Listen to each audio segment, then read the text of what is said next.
আরিয়াদেহ কাণ্ড নিয়ে এবার চাঞ্চল্যকর বক্তব্য ব্যারাকপুরের প্রাক্তন সাংসদ তথা বিজেপি নেতা অর্জুন সিংয়ের। আমি তো আরিয়াদা আমার মনে হচ্ছে ইদানিং 4-5 বছরের মধ্যে কোন রাস্তায় আরিয়াদা পড়ে এটাও জানি না, আমার জানা কথাও না। আরিয়াদার ব্যাপারে মদন মিত্র সঙ্গী যারা আছেন তারাই বলছে, আর মাঝে মাঝে মদন মিত্রও বলছেন। আবার আরিয়াদর যে অপরাধীরা আছে তারাও ওনার সঙ্গের লোক। আমি পড়ে আছি, আমি একটা রাজনৈতিক দলের কর্মী হিসাবে আরিয়াদর নিয়ে প্রশ্ন করলে রিপোর্টারদের কাছে মুখ খুলে বলতে পারি, সাহস করুন। ওনার মতন আমি কান্নাকাটি করার লোক নেই কি আমাকে গুলি মেরে দেবে, আমাকে মেরে দেবে।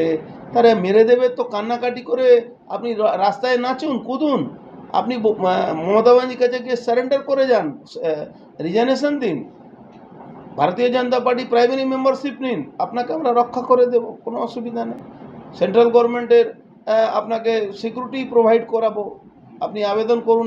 আপনি একজন এমএলএ, আপনি একজন এমপি, আপনাদের সুরক্ষা নিয়ে আমরা বিশেষ চিন্তিত আছি। কেন বাংলার পুলিশের উপরে আপনাদের ভরসা নেই?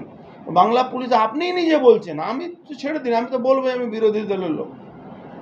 আপনি নিজে বলছেন বাংলার পুলিশের উপরে আমাদের ভরসা নেই, বাংলা পুলিশকে ফোন করে বলছেন আমাকে হত্যা করে দেবে, আমাকে খুন করে দেবে।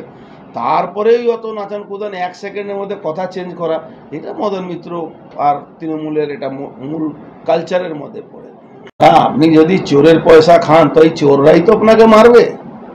চোরের তোলাবাজদের পয়সা খাবে, কেউ তোলাবাজি বন্ধ করবেন ওরাই তো আপনাকে গালাগালি করবে। এখন তোলাবাজ, তৃণমূল, পুলিশ সবাই কম্বাইন্ড একটা যৌথ বাই প্রোডাক্ট বেরোচ্ছে। আরিয়াদা মতন ঘটনা বাই প্রোডাক্ট মতন বেরোচ্ছে এই তোলাবাজ ক্রিমিনালরা।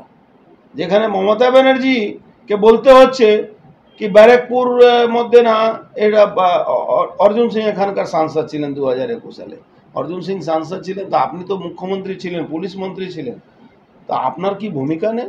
অর্জুন সিং অত পাওয়ারফুল লোক ছিল কি অর্জুন সিং কথায় ওখানে পুলিশ ধরলো না তাদেরকে? ওখানকার মানুষ আজকে মুখ খুলতে পারছেন না। কিন্তু আমি কিছু যে কাউন্সিলরগুলো আছে ধন্যবাদ জানাবো, তারা কিছু এক্স কাউন্সিলরও মুখ খুলেছে। তারা একটা সময় তৃণমূল কংগ্রেসের হয়ে লড়াই করে মার খেত সিপিএমের হাত দিয়ে, তারা তো আজকে কথা বলছে, তারা প্রকাশ্যে কথা বলছে। বিমল শাহ মুখ খুলেছে, তাদের কথাও শুনে লজ্জা হচ্ছে না তৃণমূল কংগ্রেসকে? দলের লোকেরাই এরকম বিরুদ্ধে কথা বলছে, আর মদন মিত্র নিজেও বলছে, আবার 1 সেকেন্ডে বলছে, আবার 1 সেকেন্ডে পাল্টি মারছে।